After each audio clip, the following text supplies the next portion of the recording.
Assalamualaikum warahmatullahi wabarakatuh. Selamat datang dalam program Profil Guru Besar.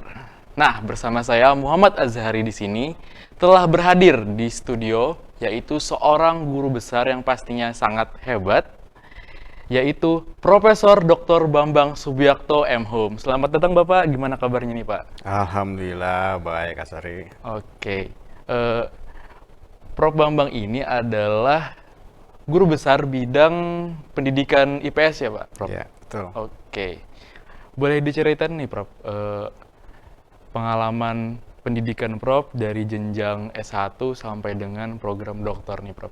Kuliah di mana aja nih? Oh begitu. Baik, Oke. terima kasih. Riwayat pendidikannya, Iya, riwayat pendidikan ya, Prof. saya setelah dari SMA Negeri 2 Banjarmasin, Oke. terus pergi ke Jogja, ikut Skalu pertama tahun 76. Wow. Ya, pertama diterima, tapi kemudian ada seleksi khusus lagi. Nah, saya terpental, lalu masuk saya ke jurusan ekonomi di Atmajaya. Wah, Jaya. Tahun kemudian berikutnya saya pindah daftar lagi saya ke UGM dan mengambil jurusan sejarah gitu ya. Dan saya ini kan termasuk generasi tua ya, generasi Iya. tua, jadi jenjangnya jadi panjang. Oh, gitu. Ya, jadi saya tidak hanya dari S1 tapi dari sarjana muda. Oh. Sarjana muda, kemudian bikin skripsi, ya dapat gelar BA. Dulu tuh BA Oh. Dulu rasanya bukan sarjana ya, Prof? gelar Oke. BA rasanya sarjana muda gitu ya. Oke, oke. Rasanya top sekali, apalagi ada lagunya Iwan Fals itu. Sarjana muda, jadi rasanya dulu rasa-rasa wah enak. Sarjana muda, lalu saya masuk dibolehkan ke tingkat doktoral. Nah, baru saya ambil gelar Dokter Andes ya, bikin skripsi lagi itu. Sebetulnya waktu itu ya bisa ditulis skripsi, bisa juga tesis namanya gitu ya. Wah. Lalu kemudian pemerintah mengadakan program magister ini ya. Mm-mm. Nah, lalu saya ambil lagi eh, S2 di UGM lagi, kembali jurusan sejarah. Sejarah lagi ya, Jadi Prof? sarjana muda saya sejarah, kemudian S1 ya, atau tingkat doktoral saya atau sarjana saya itu Mm. sejarah, kemudian magister saya sejarah, kemudian S3 saya ambil di UPI. Nah, itu baru saya agak bergeser sedikit lah, karena nggak terlalu jauh juga sih, ke pendidikan ilmu pengetahuan sosial di Oh UPI. iya. Gitu. Oke. Dari informasi yang saya dapat nih, Prof. Nah, Prof itu dari jenjang S1 sampai S2 itu punya satu fokus, yaitu transportasi air di Kalimantan Selatan, Prof. Apa betul, Prof? betul, sorry. Nah, Jadi kok bisa, Prof, tertarik dengan transportasi itu bisa di-share nggak ke sini, Prof? gitu. Ini menarik juga ya begitu. Nah, saya ketika sudah diterima di UGM pada waktu Baik. itu kan mendapat kesan dari senior-senior ya. Iya. Kalau di UGM itu nggak bisa kalau kita milih sejarah politik, apalagi Oh, sejarah perang gitu ya. iya. Katanya proposalnya disobek-sobek itu nanti. Apalagi Itu sekelas UGM ya, Prof. ya membuat kami tuh bingung juga. Saya waktu itu sempat terpikir untuk barangkali ini sejarah olahraga lah begitu ya. Oke. Tapi ini setelah saya selesai sarjana muda ya. Sarjana muda saya skripsinya memang tentang Syekh Muhammad Asad Al-Banjari. Tapi Wow. waktu untuk di tingkat doktoral untuk menyelesaikan S1-nya, saya berpikir apa ini. Lalu kemudian ya saya teringat masa kecil saya. Akhirnya saya teringat tentang bagaimana saya akrab dengan sungai, biasa berjukung gitu, berperahu dengan Wow. teman-teman, melewati jalur-jalur air kemudian ke Sungai Martapura dan sebagainya itu. Dan ketika ngajukan proposal langsung diterima itu. Wow. Jadi wah ini walaupun dosen-dosen juga waduh ini nanti gimana ya, karena nggak ada yang punya pengalaman yang berkaitan dengan Heeh. sungai. Nah, waktu itu pembimbing saya Pak Profesor Dr. Kunto ya, waktu itu belum belum profesor beliau. Oke. Kemudian saya juga di sini ada tempat konsultasi saya untuk menggali data dari Profesor Edward Saleh gitu, sejarawan Kalsel. Saya dapat masukan Wow. dari itu. Wah, menarik sekali ya, Prof. Berarti Nah, memang jadi jadi saya bicara tentang transportasi air gitu Air. ya, dan ini erat kaitannya dengan prasarananya yang itu berupa jalur-jalur air itu. Dari sana saya kemudian eh, mengetahui, di samping juga dari pengalaman masa kecil, kemudian informasi dari Pak Edward Saleh, ada apa jalur-jalur air yang alami seperti sungai, anak sungai, kemudian ada juga yang buatan, itu yang kanal-kanal, dan ternyata di Banjar ini banyak sekali istilahnya, Istilah sungai ya, Prof? istilah jalur-jalur air yang Oh buatan iya. ini. Iya, iya. Jadi kita mengenal ada anjir, ada handil, ada saka, ada antasan, ada tatah. Nah, ini yang masukan dari Pak Edward Saleh. Nah, ketika saya membuat skripsi untuk tingkat doktoral ini oleh Pak Kunto, kemudian semula ini kan hanya saya sebutkan di awal-awal aja ya, lalu saya identifikasi awal, lalu saya menggunakan istilah yang sudah lazim gitu, ada saluran primer, sekunder, dan tersier. Tapi oleh Pak Kunto justru malah dibalik gitu ya. Jadi setelah disebutkan pertama, kembali lagi ke istilah yang aslinya. Karena katanya ya kan kita nih di dunia akademik segala sesuatu kan yang ada dari lapangan. Berdasarkan Jadi data saya ya. kembali lagi itu, jadi kemudian kita sekarang ini mulai mengenal lagi anak-anak sekarang juga bahwa kita punya istilah-istilah saluran yang beragam untuk Banjarmasin, untuk orang-orang Banjar khususnya, dan itu belum ditemukan di tempat lain. Tempat lain. Walaupun di Siam, di Thailand juga ada istilahnya klonglet gitu ya, atau di Bali atau apa, tapi dengan istilah-istilah spesifik di masyarakat Banjar ini memang Khusus ya, menarik gitu ya. Namanya juga 1000 sungai berarti. Ya, Wah, ya, keren. Ada nggak, Prof, kayak spesifik dari penelitian Prof tentang sungai dan transportasi air itu rentan tahunnya, Prof? Ya, ketika saya untuk skripsi itu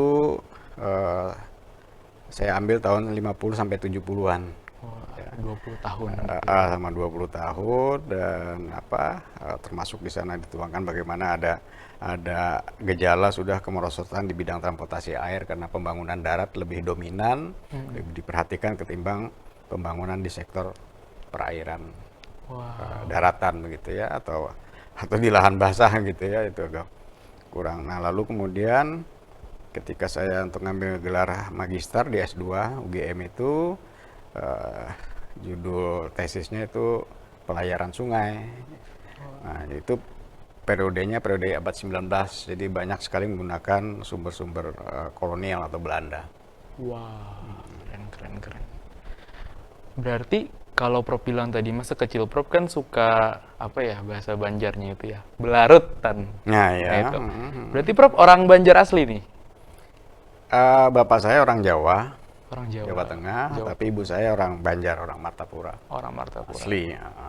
Kalau Prof kelahiran di mana? Saya kelahirannya di Jawa Barat malah. Wah, kok bisa gitu, Bro? Jadi saya kelahiran Jawa Barat, hanya numpang lahir saja. Oh, numpang gitu, lahir kan. ceritanya. Sama dengan istri saya juga gitu. Istri saya itu bapaknya Jawa Barat, ibunya Banjar Amuntai, dia lahir di Garut. Jadi kadang-kadang orang bingung nih, Pak Bambang sama istrinya ini orang Jawa Barat ya, cuma numpang lahir. Iya. Berarti dari kecil Prof memang sudah di Banjarmasin dan akrab sekali dengan sungai. Iya, Oke. kira begitu. Baik, Prof. Mungkin habis ini kita jeda dulu, kita bakal lanjut ke segmen selanjutnya ya, Prof. Baik, Hasan. Oke.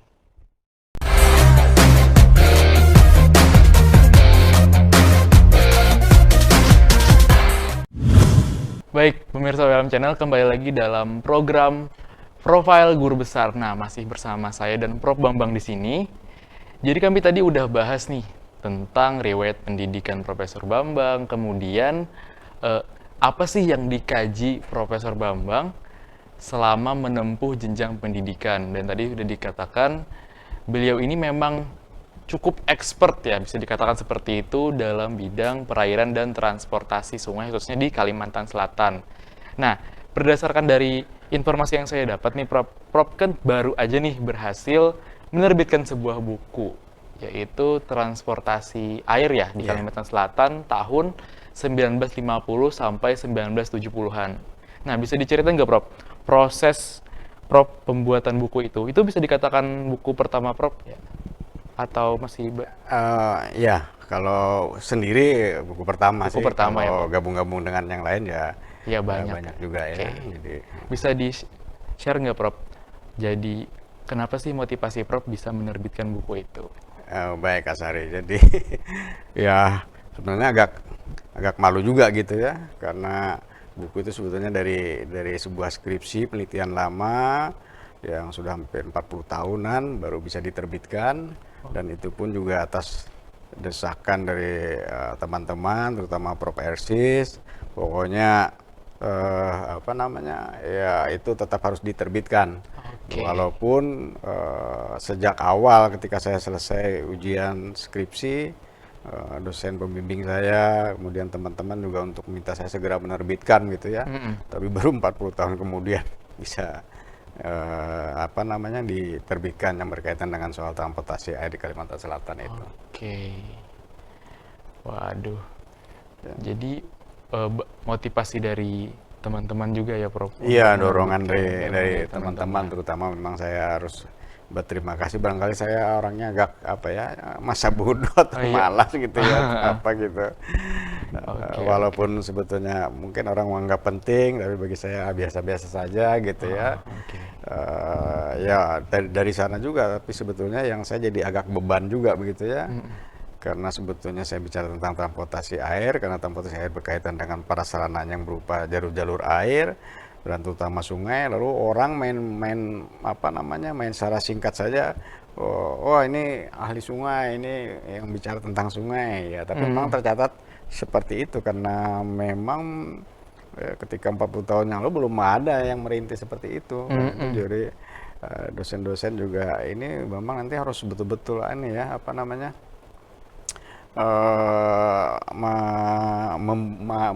membuat sendiri begitu ya. Kami hanya bisa membantu mungkin dari sisi-sisi yang lain, sebab kalau soal pengetahuan tentang sungai, tentang transportasi air ini ya belum ada sih waktu itu ya. Mm-mm. Dan alhamdulillah sekarang nampaknya sudah mulai berkembang ya. Saya Oke. walaupun itu tidak dijadikan buku, tetapi saya biasa apa namanya, presentasi, makalah, kemudian artikel-artikel yang berkaitan dari bagian dari skripsi dan tesis saya. Jadi mungkin itu juga cukup cukup tersebar juga begitu ya, di samping dari mungkin orang yang biasa ke perpustakaan UGM atau apa, jadi mengetahui itu. Jadi orang apa, kalau ada berkaitan dengan sungai atau transportasi air, kayaknya saya ahlinya, kayaknya kan begitu. Oke. Padahal enggak. Berarti kalau ngomong-ngomong sungai nih, Prof, ini kan Banjarmasin itu kota 1000 sungai. Nah, berarti Prof juga meriset aktivitas masyarakat di pinggir sungai berarti, Prof? Ya, karena saya dari sisi historis, jadi memang kaitannya dengan Kaitannya masyarakat. Jadi masyarakat ya, Prof? bukan teknik sungai. Kalau teknik sungai itu kan dari Fakultas Teknik ya. Iya. Memang mereka ada itu ya. Apa namanya? Jadi kalau saya kaitannya antara sungai bagaimana dimanfaatkan secara optimal oleh masyarakat Aspek Kalimantan sosial. Selatan Oke. khususnya. Eh, buat ngasih info ke teman-teman nih, bisa di-share nggak, Prof, kayak apa sih kehidupan masyarakat bantaran sungai yang unik gitu loh di Kalimantan Selatan ini, Prof?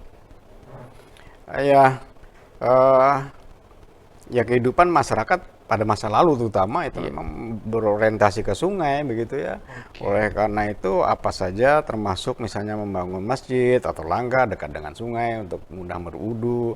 Kemudian juga untuk apa, tentu saja MCK dulu ya. Bahkan sampai ya MCK itu ya.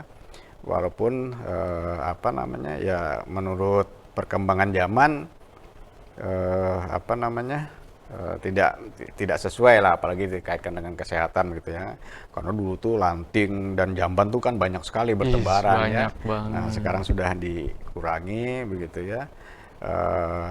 Tapi sebetulnya saya menilainya bahwa kota Banjarmasin, pembangunan terutama fisik dan sebagainya itu dimulai dari karena adanya sungai itu. Sungai itu. Karena tidak ada perangkat atau peralatan atau material yang diangkut tidak melalui sungai. Pasti lo Jadi sungai. ya, jadi dari sana kemudian terbangunlah, termasuk juga berbagai komoditas berawal dari sana gitu kan, baru naik ke darat gitu. Iya betul. Tetapi sayangnya ya itu apa, kita kurang seimbang dari pembangunan di sektor sungai dengan di sektor darat gitu ya, terutama yang berkaitan dengan transportasi apa yang dilaksanakan meskipun secara bagus ya, karena masa Orde Baru itu kan pelita per pelita ya, tapi memang minim banget yang berkaitan dengan apa sungai dan jalur-jalur air itu, Jalur air. termasuk sektor regulasinya, apalagi termasuk yang lain-lainnya itu. Oke. Berarti dari zaman dulu ya, Prof. Kota Banjarmasin ini berarti orang justru lebih banyak pakai transportasi air ya, Prof. Iya, iya. Saya sangat merasakan itu. Wah. Jadi saya kan tinggal di Kampung Gedang, Pacinan Darat gitu ya. Atau ketika saya masih di Sungai Ulin, belum masuk Banjarmasin, kalau saya diajak oleh ibu saya terutama gitu ya ke tempat keluarga, ada apa namanya acilnya di Banu Anyar gitu, kami sering ke sana. Mobil kan nggak bisa parkir sampai ke itu ya, hanya di daerah Pasar Lama atau di mana. Nah, lalu kami naik apa jukung ke Tambangan gitu ya. Cukung tambah. Nah, lalu kalau ketika saya kemudian tahun 68 pindah di Banjarmasin di Kampung Gedang itu, nah kalau mau ke Banu Anyar itu juga masih di Kabal di Sungai Mesa, manggil Tambangan itu. Oh, Tambangan ya, merapat sini lalu kami ke Banu Anyar. Nanti di Banu Anyar lagi saya sama om saya gitu, Marina gitu ya. Diajak lagi ke darat gitu, maksudnya ke belakang. Nah, saya tidak menyadari waktu itu bahwa jalur yang kami lewati itu pasti buatan kakek-kakek gitu dulu ya. Oh iya. Nah, itu iya. Saka itu jauh, rasanya jauh ke dalam itu. Di dalam itu kan persawahan, kemudian nah tentu yang saya suka itu adalah kelapa muda, kemudian manggis dan rambutan banyak. Kalau Wah, musim buah metik terutama. sendiri itu kalau musim Iya, buah ya, Prof. Waduh. metik aja itu. Oke, oke. Ini Prof, dari saya tuh pernah baca kalau orang Banjarmasin itu, Prof, bilang apa sih namanya, klotok itu transportasi air itu mereka bilangnya taksi, Prof. Itu kok bisa dibilang taksi? Ya itu kan apa istilah resmi yang digunakan oleh pemerintah ya. Jadi kadang-kadang juga tidak pas benar dengan apa yang ada di masyarakat begitu ya. Jadi pemerintah mensosialisasikan, karena itu juga kemudian dulu ada bis air, ada ini macam-macam Bis gitu ya. air. Padahal dulu selain kelotok itu ada motor tempel sebetulnya, atau lalu disingkat stempel. Nah itu kurang populer ternyata gitu ya. Zaman saya masih anak-anak itu kurang lebih dengan kelotok itu sebetulnya. Oh, nggak Ada pernah. stempel dulu itu. Namanya stempel ya, Prof. Stempel, kapal stempel kata mereka nyebutnya begitu dulu itu. Tapi itu kurang populer ya. Lalu kemudian karena ya sebetulnya tambangan itu kan pengertiannya sebetulnya untuk pencaharian ya, mencari segala macam. Nah, generasi berikut kemudian termasuk pemerintah, birokrasi yang gunakan istilahnya taksi. Oh, taksi. Kayak di darat juga ditaksikan gitu taksi, kan. iya. Dulu digunakan untuk tambangan tuh berarti untuk menaksi itu sama, kurang lebih lah istilahnya seperti itu sebetulnya. Iya, iya, iya. Oke. Berarti sampai sekarang Prof masih berfokus pada sungai dan transportasi air Prof, untuk Seperti saya katakan tadi, jadi sudah katakanlah mulai 80-an itu sebetulnya terjadi terus kemerosotan di sektor transportasi air. Sehingga orang mulai melupakan, kemudian juga air sudah sungai nampaknya betul-betul mulai terabaikan ya, kecuali kita merasa harus mengapresiasi ketika wali kota Pak Yudi memulai gitu ya. Lalu kemudian disambung oleh wali kota berikutnya, termasuk Pak Ibnu Sina ini sekarang sangat gencar ya untuk revitalisasi jalur-jalur air itu termasuk sungai gitu ya. Karena yang ada di Banjarmasin itu sebetulnya bukan hanya sungai, tetapi tadi ada Handil, ada Saka sebetulnya. Itu yang memang harus kita identifikasi ulang gitu ya. Handil Saka itu sungai juga, Prof? Ya jalur air tapi buatan. Oh, buatan. Oleh karena itu sebetulnya masyarakat Banjar itu kan sudah punya kebiasaan membuat jalur-jalur air itu sudah sejak lama. Ya, jadi Antasan itu kan besar-besar itu. Anjir itu memang oleh Belanda, tetapi mereka waktu itu menggunakan menggunakan pengetahuan sistem Banjar, karena itu disebut dengan mereka menggunakan tenaga orang-orang Banjar untuk membangun anjir-anjir Serapat, Balandean, apalagi itu Anjir Tamban. Dan itu kan cukup lebar, besar dan lumayan itu. Dan orang Banjar dulu menggalinya hanya dengan sebuah alat yang disebut sundak gitu ya, atau linggis untuk menggali itu. Jadi hanya menggunakan bertumpu pada kekuatan tangan sebetulnya. Wow, manual ya, Prof. Manual, tapi karena mungkin karena tanahnya ya. Jadi orang Banjar paham benar dengan tanahnya dan kondisi alamnya yang pasang surut itu. Ya, dan pasang surut itu kan sebetulnya diciptakan karena pengaruh hidrodinamika dari Sungai Barito yang sangat luar biasa besarnya itu ya, sehingga dia bisa mengimbangi kekuatan volume air laut itu, sehingga terjadi arus pasang surut. Nah, ini yang dimanfaatkan oleh orang Banjar untuk memperluas jalur transportasi dan irigasi. Jadi ke sana. Oke. Berarti memang baru tahu nih, Prof. Saya baru tahu sungai itu ada nama-nama lainnya, itu jalur-jalur air tadi ya, Prof. Ya, ada Anjir, ada. Ya. Nah, kalau sekarang nih, Prof, orang kan bilangnya sungai, kayak Sungai Lulut, Sungai Andai. Itu berarti cuman nama yang dibuat oleh orang atau memang itu nama sungai juga, Prof? Biasanya berhimpitan ya antara nama sungai dengan nama kampung tempat itu gitu ya. Tetapi seperti kita ketahui misalnya Sungai Matapura, tentu dia kan melintas berapa daerah itu kan, sampai ke Banjarmasin juga iya kan, jadi lewat daerah Banjarmasin. Ya tentu lebih panjang sungai dari hanya sekedar lokalitas tertentu gitu ya. Ya jadi memang berkaitan antara nama sungai dengan nama-nama tempat begitu ya. Ada pasti ya mungkin bisa dipastikan ya, kurang lebih kalau daerah Saka Bingkam pasti dulu di sana ada Saka itu. Tapi sekarang mungkin udah mati gitu ya, udah nggak kelihatan lagi. Atau Handil Bakti, ya, mungkin di sana karena banyak handil tuh, dan saya yakin ada handil banyak di sana gitu ya. Saka Bingkam, Saka Permai gitu ya. Nah, cuma sekarang memang saya perlu ada kritik juga tuh ke pemerintah, ya, terutama mudah-mudahan Pak Ibnu Sina bisa mendengar ini. Untuk mengidentifikasi misalnya itu kan keliru ya. Sungai Antasan apa gitu kan, atau Sungai Anjir apa. Karena sungai dan anjir atau antasan itu kan tempat jalur air ya. Jadi namanya sudah sama, gunakan salah satu saja. Kalau mau gunakan sungai, kalau mau gunakan antasan, kalau memang antasan dia gunakan, kalau itu anjir, sebut aja anjir. Sama juga dengan Riam gitu kan, nggak bisa kita sungai Riam kanan, ya udah Riam kanan gitu saja. Riam kanan. Nanti lebih parah lagi, nanti disebut kali Sungai Bengawan Solo, kan 3 lapis. 3 lapis. Sungai Anjir, berarti jalur-jalur air. Ya, Anjir itu saluran air yang primer lah, boleh seperti itu. Yang utama.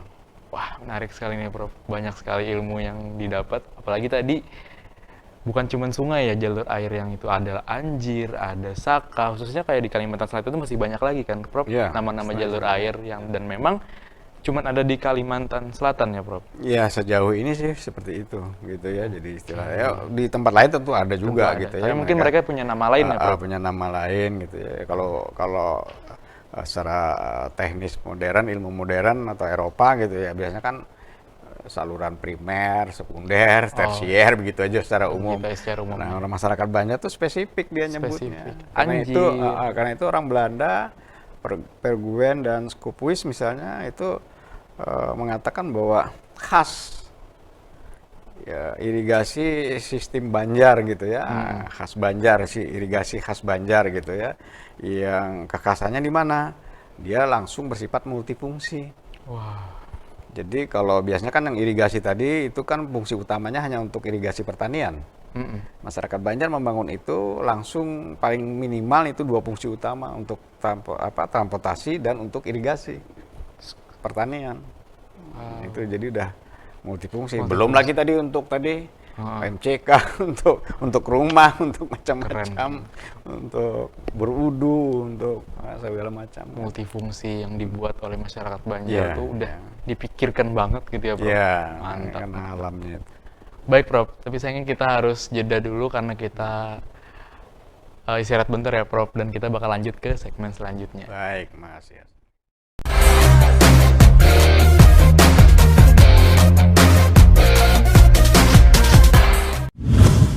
Baik, pemirsa WLM Channel, kembali lagi dalam program Profil Guru Besar. Nah, masih bersama saya Muhammad Azhari di sini dan Profesor Bambang di sini. Tadi kita udah bahas nih banyak banget tentang riset yang selama ini Prof Bambang bikin, yaitu tentang fokusnya sungai dan transportasi air. Nah, Prof, tadi kan untuk jenjang sarjana dan magister, Prof berfokus pada hal tersebut. Nah, kemudian untuk jenjang dokter, agak sedikit keluar ya Prof dari pembahasan itu. Disertasi Prof boleh tahu judulnya apa? Ya, ini agak menarik juga ya tanpa saya sadari. Jadi kalau ketika saya sarjana muda itu berkaitan dengan Syekh Muhammad Arsyad Al-Banjari, kemudian tingkat sarjana saya transportasi air, kemudian magister saya pelayaran sungai abad 19. Ternyata saya untuk menyelesaikan S3 saya, disertasi itu seperti kembali lagi ke soal Syekh Muhammad Arsyad Al-Banjari. Oke. Jadi itu saya sadar juga kemudian ya. Jadi tapi itu tidak secara historis. Kalau yang ketika sarjana muda secara historis, ketika yang S3 ini kan karena berkaitan dengan pendidikan, jadi lebih pada soal nilai-nilai pendidikan. Dan khususnya adalah soal nilai-nilai karakter, apa yang bisa kita dapatkan dari seorang figur yang namanya Muhammad Arsyad Al-Banjari ini. Wow. Ya, jadi waktu itu saya coba gali ada 10 nilai karakter yang bisa kita ambil dari Syekh Muhammad Al-Banjari ya. Di antaranya tentu karakter religiusnya, kemudian disiplin, jujur, kerja keras beliau itu sangat jelas sekali di dalam riwayat hidup beliau itu ya. Kemudian kepedulian dia terhadap lingkungan, kemudian kesadaran dia terhadap nilai patriotisme dan nasionalisme tentu pada konteks dia ya. Artinya dia tetap peduli, dia sebagai warga kerajaan Banjar pada waktu itu. Jadi nilai-nilai semacam itu. Nilai semacam itu. Untuk disertasi. Untuk disertasi Prof. Iya. Oke, berarti setelah membuat disertasi itu lulus menjadi dokter ya Prof. Setelahnya proses Prof nih, habis program dokter kan lanjut lagi jadi guru besar.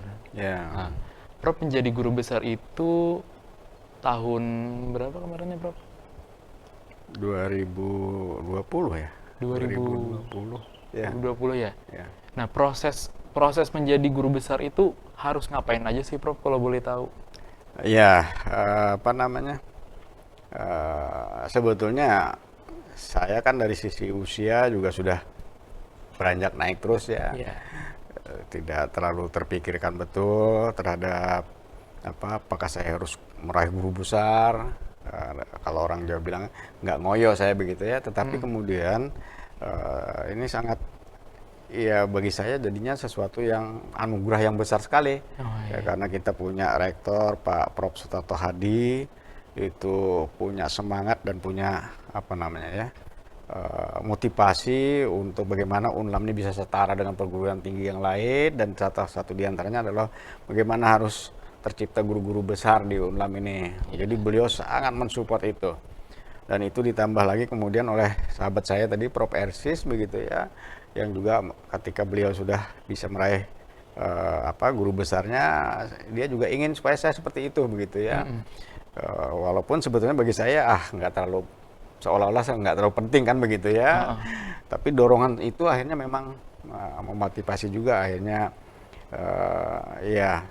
berkat bantuan teman-teman semua begitu ya. Alhamdulillah guru besar saya bisa diraih begitu ya. Tetapi saya tetap ketika SK guru besar keluar disampaikan oleh rektor, ada kata-kata saya yang pertama yang saya gunakan istilahnya itu tadi terkait dengan kondisi ya, keadaan. Saya ini bukan menjadi, tetapi dijadikan dan terjadi. Wow. Ya begitu. Dalam Prof Tarto, wah anu sekali tuh istilahnya. Saya merasa begitu. Jadi saya bukan menjadi, karena keinginan sepenuhnya bukan dari saya. Walaupun kemudian itu dipantik dan akhirnya memunculkan keinginan itu, dan ternyata saya tidak bisa sendiri. Segala sesuatu kita ini ternyata harus ada kaitannya dengan orang lain semua. Ya. Nah, jadi apa namanya? Ya, saya dijadikan oleh semua pihak yang terkait dengan itu. Yang membantu Pak Rektor, Pak Dirjen, Pak segala macam. Ya, kalau Pak Rektor tidak setuju kan nggak jadi. Teman-teman tidak membantu juga nggak akan jadi. Karena bantuan mereka, kemudian perhatian dari para pimpinan, dari teman-teman, saya ingin dijadikan guru besar. Dan itu juga tidak akan terjadi kalau tidak yang Maha Kuasa. Iya. Akhirnya terjadi kan gitu. Terjadi. Jadi alhamdulillah ya saya akhirnya tertunda pensiunnya. Mestinya saya tinggal 1 tahun lagi, waktu itu udah pensiun. Jadi tambah lagi pengabdiannya 5 tahun lagi, jadinya panjang juga. Rezeki. Iya, jadi apa namanya? Saya menganggap bahwa proses untuk menjadi guru besar itu memang banyak pihak yang apa namanya, banyak pihak, dan di samping juga tentu apa motivasi kita harus tetap tumbuh, serta penting juga ada ambisi barangkali begitu ya. Kita, karena saya lihat apa namanya, ya seharusnya punya seperti itu. Saya memang kalau soal ambisi itu agak masa bodoh, tapi penting sebetulnya itu. Saya sadar sebetulnya tentang itu gitu ya, bahwa orang itu perlu ambisi, jangan ambisius, tapi perlu ambisi. Karena ambisi itulah yang akan terus kita bisa mencapai ke puncak.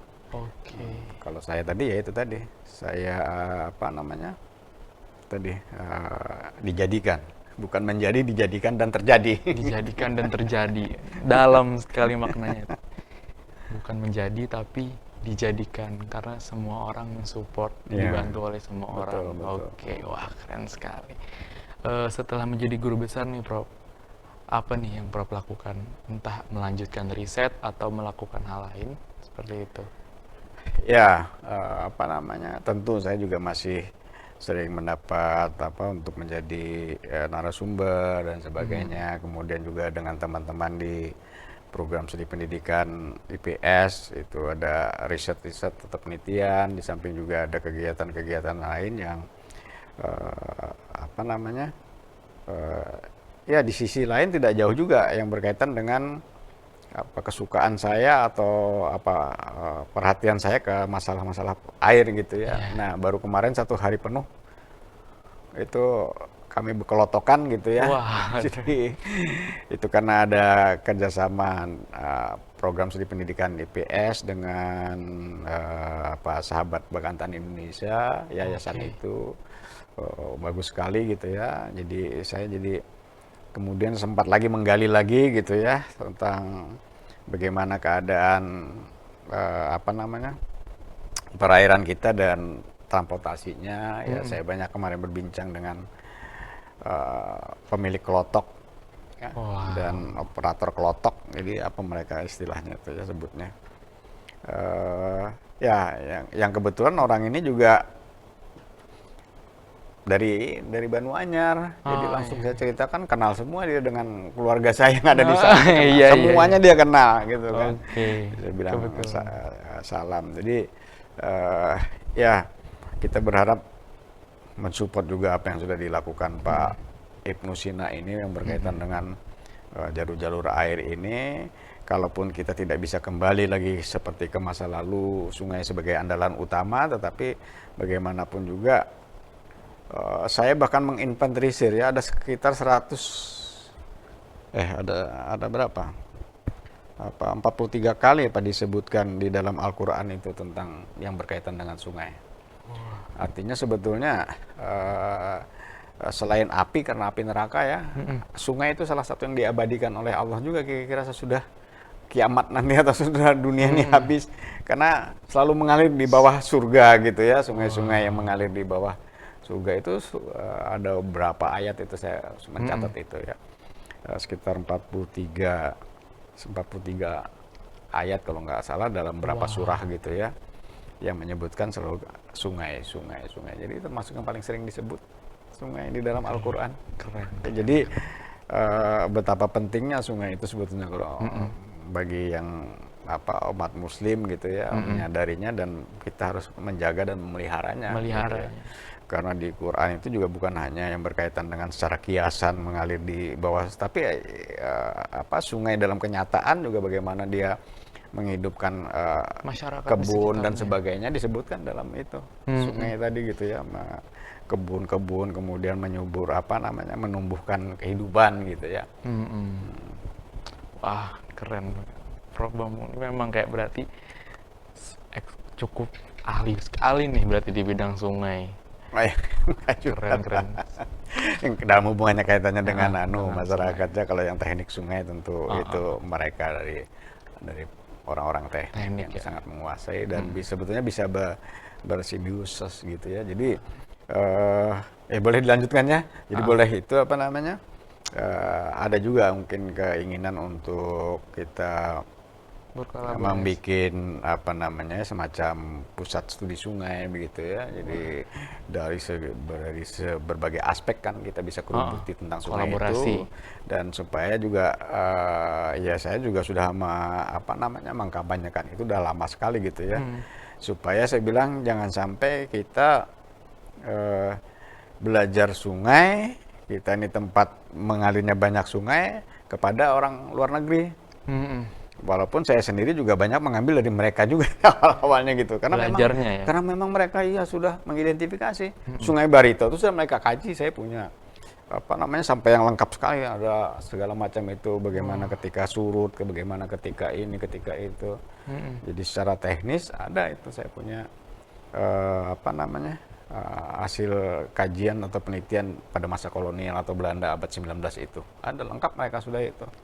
Nah, tapi ya kita mau orang belajar tentang sungai itu kesinilah sekarang mestinya kan begitu. Yes. Oke, menarik sekali nih Prof. Berarti memang sejak Prof jadi sarjana muda ya Prof, dan S1, S2 sampai sekarang jadi seorang guru besar itu memang sangat-sangat tertarik sekali ya dengan dunia sungai, dunia masyarakat bantaran sungai, dan sampai sekarang juga ada rencananya mau bikin project yang berhubungan dengan sungai lagi ya Prof? Oke. Wah, nggak kerasa nih Prof, kita udah cukup lama juga berbincang di sini dan banyak sekali nih ilmu yang kita dapat, apalagi teman-teman dalam channel yang belum tahu tentang sungai bisa tahu gitu kan, ada nama-namanya juga, aliran itu ada nama lainnya juga, dan itu memang unik ya Prof? Cuman ada di Kalimantan Selatan nama itu. Oke. Buat teman-teman nih yang punya punya pemikiran atau mungkin ada yang ingin ditanyakan masalah tentang sungai, bisa atau punya pendapat, bisa